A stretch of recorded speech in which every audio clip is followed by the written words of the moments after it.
Okay, my lovelies.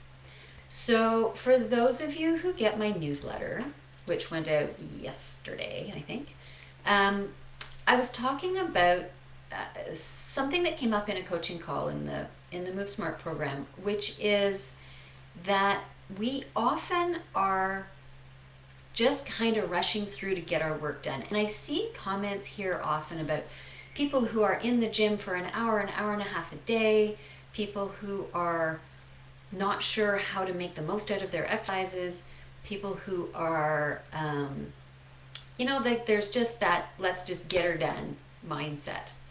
And there are a couple of different issues with that. One is when we go really quickly, it's not the best way to be sure that we have really good form and good technique.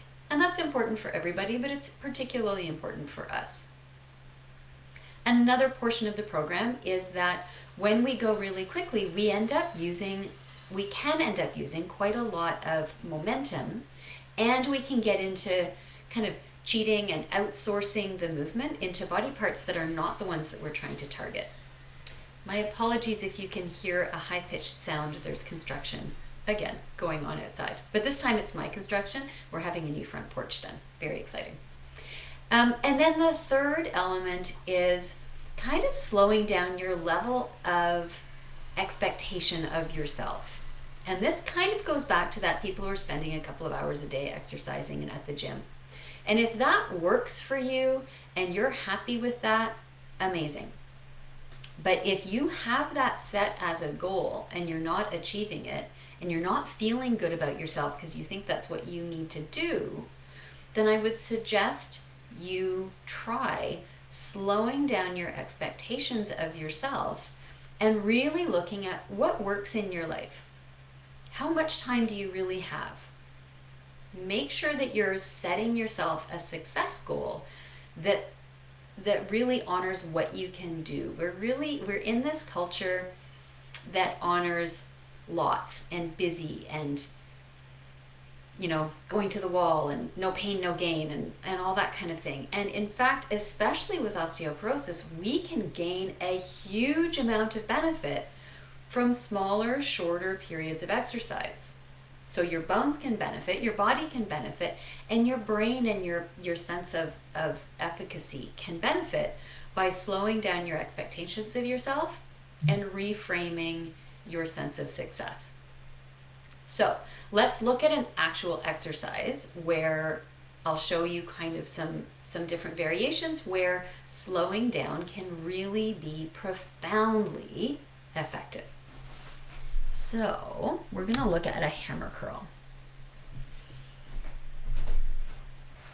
So a hammer curl is where you hold your weight like a hammer, as opposed to a bicep curl where you've turned your palm to the ceiling and you're pulling up this way.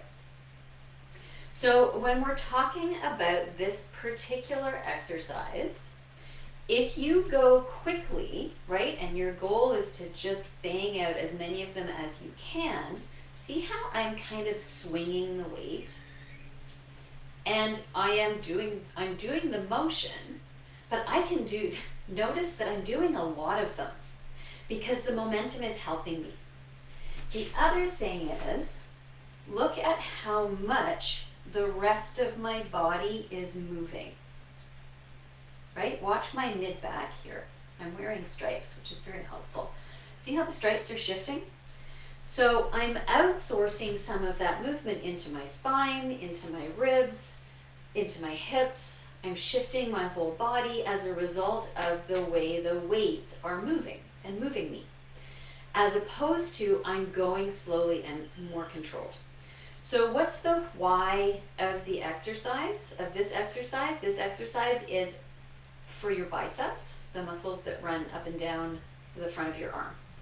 This is not specifically a bone density exercise in the sense that it's strengthening muscles here, which are not, in our high needs zone. However, effective for strengthening the muscles around your wrist and really great for everyday life, right? If you have to pick up pets or you're a gardener and you need to pick up bags of mulch or you cook in copper pans, which I do, and they're heavy, and I need nice strong arms to be able to do my life effectively, this is a great exercise.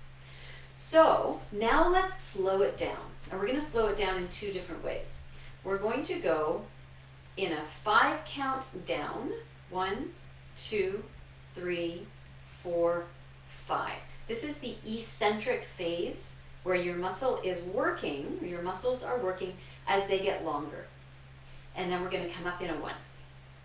1, 2, 3, 4, 5. Pull. This is so much harder. And I've really set my body. I'm using my core, I'm using my legs, I'm using my hips, I'm engaging my inner thighs. Nothing in here is moving. So I know I'm not overloading my spine. I know I'm not using momentum to fling the weight around.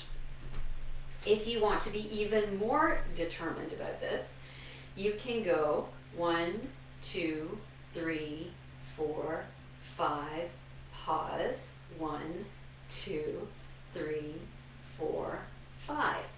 And this increases the time under tension. It increases the amount of time that your muscles are working consistently in the same plane, doing the same action, and you will absolutely not be able to do, whatever I was going to end up doing, 15 of these, 20 of these. Like, I can do these this is a 10-pound weight. I could do these for a very long time.